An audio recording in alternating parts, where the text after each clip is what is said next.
उस रात अगर मैंने पीछे मुड़कर देखा होता तो शायद ये कहानी सुनाने के लिए आज मैं जिंदा नहीं होगा। दोस्तों, इस कहानी के लिए मुझे आप राघव सुन सकते थे। ये कहानी एक राघव नाम के लड़के की। मैं एक उत्तर प्रदेश के छोटे से गांव में रहने वाला हूँ। यह घटना साल 2018। उस वक्त मेरी उम्र 27 साल की थी। उस समय मैं प्राइवेट कंपनी में काम करता था और हर हफ्ते शहर से गांव आना जाना पड़ता था। अक्टूबर का महीना नवरात्रि खत्म हुए कुछ ही दिन बीते थे। एक साथ मुझे ऑफिस में जरूरी काम मिला। काम खत्म होते होते रात के 10 बज गए और आखिरी बस भी निकल चुकी थी। मजबूरी मैंने अपनी बाइक निकाली और निकल पड़ा गांव की ओर। शहर से गांव लगभग 45 किलोमीटर दूर था। बीच रास्ते में घना जंगल पड़ता था जिसे लोग चहला हुआ जंगल कहते और बड़ा जंगल भी कहते थे। बचपन से मैंने उस जंगल के बारे में कई डरावनी कहानियां सुनी। कहते थे कि वहां रात के वक्त एक चहला हुआ दिखाई देता है जो लोगों को रास्ता भटका है। मैं इन बातों पर कभी विश्वास नहीं करता। रात लगभग 11 बज चुके थे और उस वक्त मैं जंगल में पहुंच रहा हूँ। सड़क सुनसान, दूर दूर तक कोई इंसान दिखाई नहीं दे रहा था। सिर्फ मेरी बाइक की हेडलाइट अंधेरे को चीरते हुए आगे बढ़। अचानक मेरी नजर सड़क किनारे खड़ी एक औरत पर पड़ी हुई। उसने सफेद रंग की साड़ी पहनी हुई और उसके लंबे बाल चेहरे पर बिखरे हुए थे। मैंने सोचा शायद कोई मुसाफिर हो जिसे मदद चाहिए।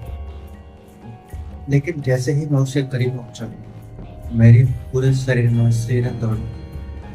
वह औरत सड़क की तरफ नहीं बल्कि जंगल की तरफ देख रही थी। इतनी रात को कोई औरत जंगल की तरफ मुंह करके क्यों खड़ी हुई? मैंने बाइक की स्पीड बढ़ा दी और वहां से निकल पड़ा। कुछ दूर जाने के बाद मैंने राहत की सांस ली, लेकिन तभी मेरे कानों में किसी औरत की रोने की आवाज सुनाई दी। आवाज बिल्कुल मेरे पीछे से आ रही थी और मैंने पीछे रिवर व्यू में मैं देखने की कोशिश की, लेकिन थोड़ी सी खाली थी। फिर भी रोने की आवाज लगातार आ रही। अब मुझे थोड़ा डर महसूस हो रहा। मैंने भगवान का नाम लिया और बाइक तेज चला दी। करीब 5 मिनट बाद अचानक मेरी बाइक अपने आप बंद हो। मैंने कई बार किक मारी लेकिन बाइक स्टार्ट नहीं हुई। चारों तरफ घना जंगल था, मोबाइल पर नेटवर्क नहीं। तभी मुझे फिर वही रोने की आवाज सुनाई। इस बार आवाज पहले से ज्यादा करीब थी। मेरे हाथ पैर कांपने लगे। मैंने हिम्मत करके चारों तरफ देखा, कोई नहीं। लेकिन तभी मेरी नजर सड़क किनारे दूसरी तरफ पड़ी। वहां वही सफेद साड़ी वाली औरत थी। इस बार उसका चेहरा मेरी तरफ था, लेकिन हेडलाइट की रोशनी में उसका चेहरा पूरी तरह साफ नहीं दिखाई दिया। मुझे ऐसा लगा जैसे उसकी आंखें ही नहीं हुई।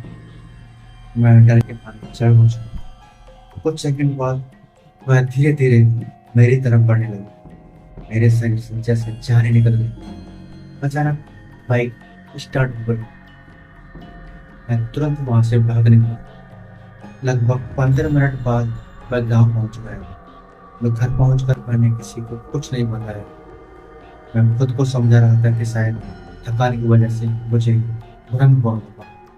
लेकिन अगली सुबह मेरी देर से माँ ने बताया कि रात को मुझे बहुत तेज बुखार था और मैं कुछ बड़बड़ा रहा।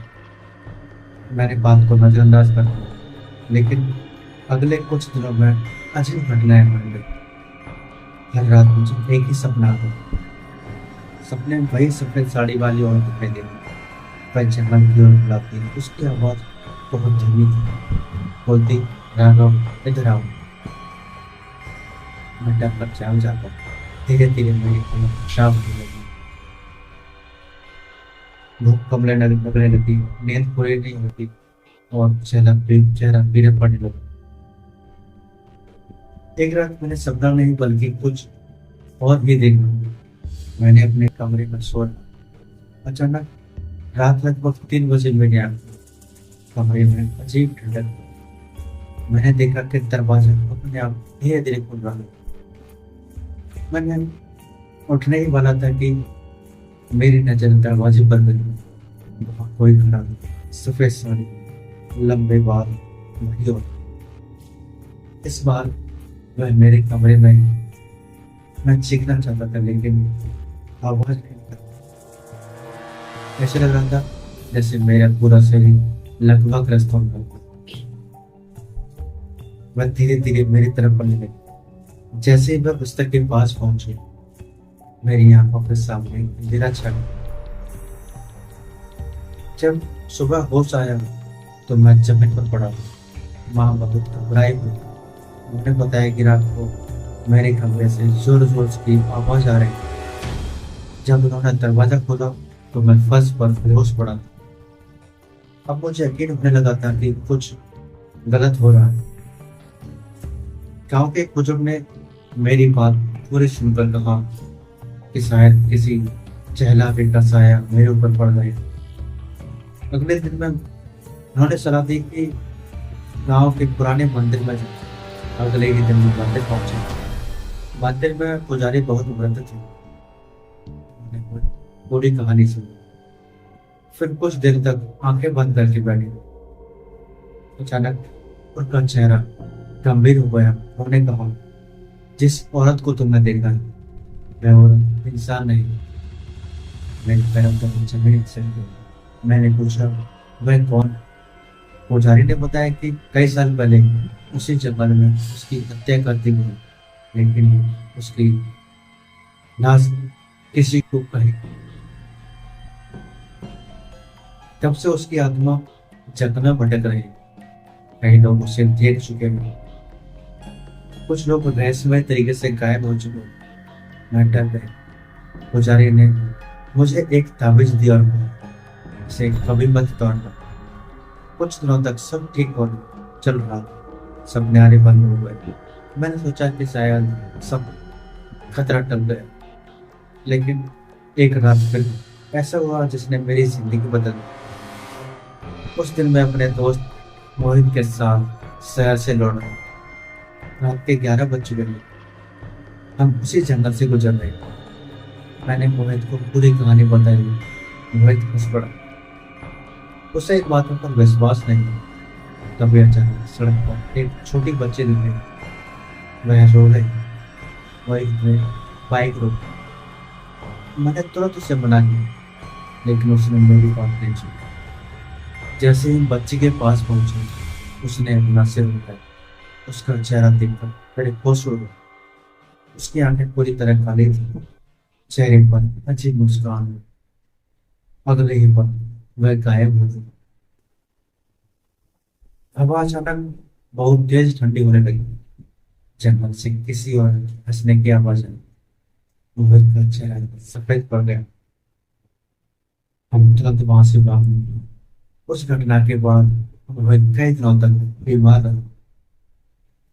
अब उसे यकीन हो गया था कि उस जंगल में कुछ अलौकिक मौजूद होगा, लेकिन सबसे डरावनी बात अभी बाकी थी। करीब 1 महीने बाद मुझे रात में शहर से वापस लौटना पड़ा। मैंने तय किया कि जंगल वाले रास्ते से नहीं जाऊंगा, लेकिन बारिश की वजह से दूसरा रास्ता बंद हो चुका था। मजबूरी में मुझे उसी रास्ते से जाना। जैसे ही मैं जंगल के करीब पहुंचा, बाइक अपने आप बंद हो चुकी। इस बार ताबीजी मेरे गले में था, फिर भी मुझे बहुत बेचैनी हो रही। अचानक सड़क के दोनों तरफ मुझे दर्जनों परछाइयां दिखाई देने लगी। वह धीरे धीरे मेरी तरफ बढ़ रही थी। मैंने आंखें बंद कर देखी, लेकिन वो सच में थी। फिर उनमें से एक परछाई सबसे अलग ऊपर आगे आई। वह वही औरत थी। इस बार उसका चेहरा साफ दिखाई देता था। चेहरे पर गहरे घाव थे और खून बह रहा। वह मुझे घूर रही थी। अचानक उसने चीखना शुरू कर। उसकी चीख इतनी भयानक थी कि मेरे कान सुन हो गए। मैंने ताबीज को कस कर पकड़ लिया। ताबीज गर्म होने लगा। इतना गर्म कि मेरी त्वचा जलने लगी और अगले ही पल मैं उधर पीछे हट गई। बाकी परछाइयां भी गायब हो चुकी। बाइक अपने आप स्टार्ट हो गई। मैं बिना पीछे देखे वहां से भागने लगा। अगले दिन मैं फिर मंदिर गया। पुजारी ने कहा कि आत्मा अब मुझसे जुड़ चुकी। अगर उसे पूरी तरह मुक्त नहीं किया गया तो बार बार मेरे सामने आती रही।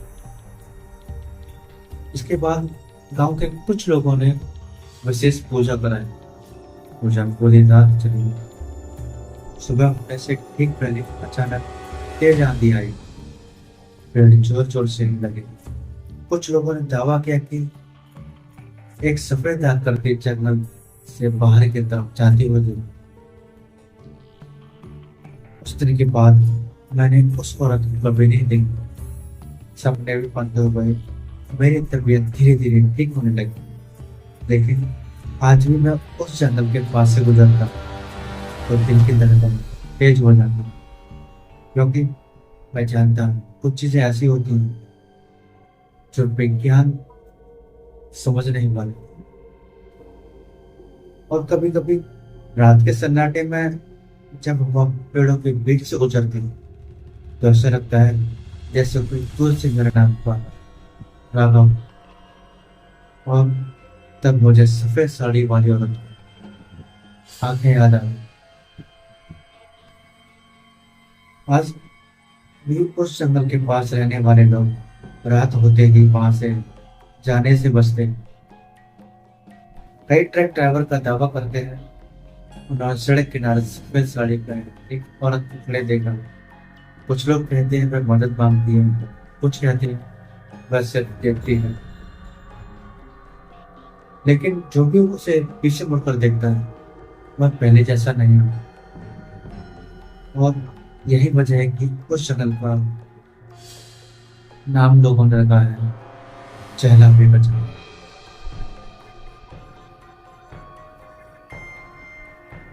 क्या यह सिर्फ डरावनी कहानी है या फिर सचमुच उस जंगल में ऐसी आत्माएं जो अपने साथ हुए अन्याय का बदला लेने का इंतजार कर रही हैं?